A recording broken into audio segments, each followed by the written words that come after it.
I'm Amy McCready, founder of Positive Parenting Solutions, and I'm proud to partner with Kids Are Kids for the Expert Parenting Advice Series. Today, we're talking about homework battles. How do you get kids to do their homework without all the griping and groaning and moaning and complaining that goes along with it? Well, we're going to be sharing 5 ways to avoid homework battles in your house. We have to remember that homework battles typically happen in families that value education. Families just like yours. And they especially happen in those families in which kids are accustomed to successfully engaging their parents in power contests, maybe about homework or going to bed at night or what they're going to eat for dinner or anything else, but they're engaging in power contests. And especially those families in which kids are accustomed to successfully manipulating parents to assume responsibility for them. So if your kids are really good at getting you to do things for them that they're perfectly capable of doing for themselves, this could be an issue for you. And especially those families in which kids are accustomed to doing whatever it takes to get parents to spend more time with them. Or all of the above. So if any of these sound like your family, then you may be more susceptible to homework battles as well. We also have to remember that homework provides a double payoff for kids. So not only do they engage you in a power contest or get your attention, but sometimes they're successful at getting out of their homework. So there's a lot of payoff for kids in battling about homework. Now, let's share 5 ways to avoid homework battles with your kids. Strategy number 1 is to dig deeper. Why is your child battling about homework in the first place? It may be a plain old ordinary power struggle, but it may be more than that. Perhaps there's a learning difference that hasn't been diagnosed yet. Maybe your child is falling behind and feels like he'll never catch up. A lot of times, kids will put on a face of false bravado, acting like school is lame or homework is dumb or I hate math anyway, because it's easier to act like you don't care than to face the shame of not being able to keep up. So talk with your child's teacher or guidance counselor. Find out if there's anything else going on there. Is he struggling with the work? Is he having problems socially?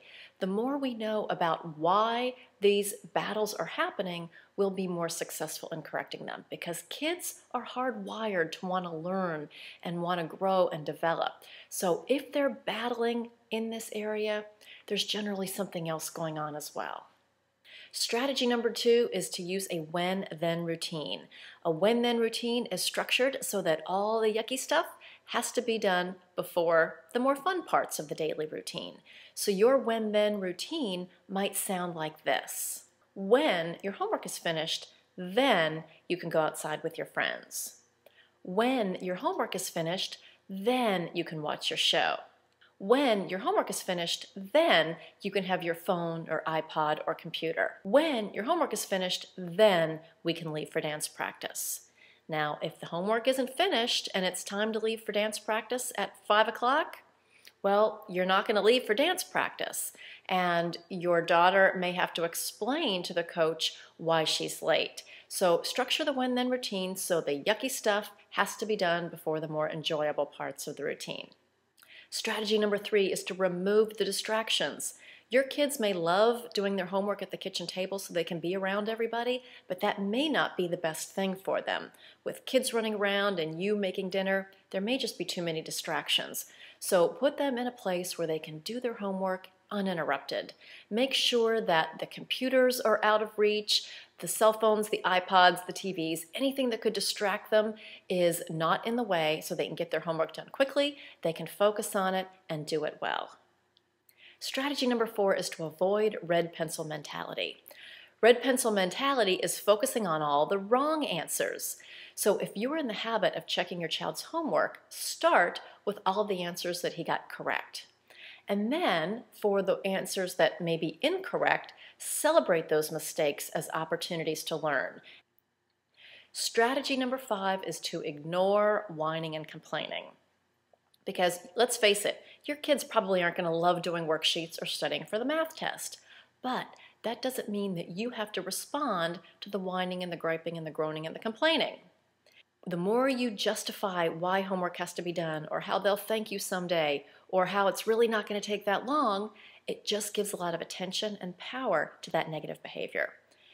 Whining is far less effective if there's no audience. So remove the audience, walk away, and don't even respond. Let your kids get their homework done, and as long as you're not responding to the whining, they'll get it done much more quickly and without a fuss.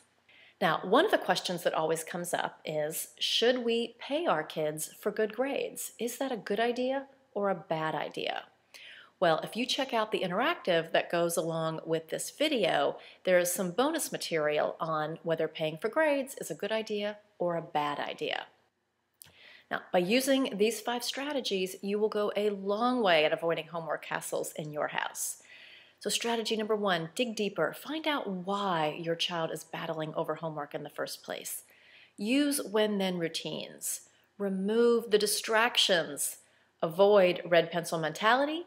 And ignore the whining and complaining. Homework will be a much more pleasant experience for all of you if you use these strategies. And for more helpful strategies for your parenting challenges, visit us often at kidsarekids.com for expert parenting advice. I'm Amy McCready for Kids Are Kids, and I'll see you next time.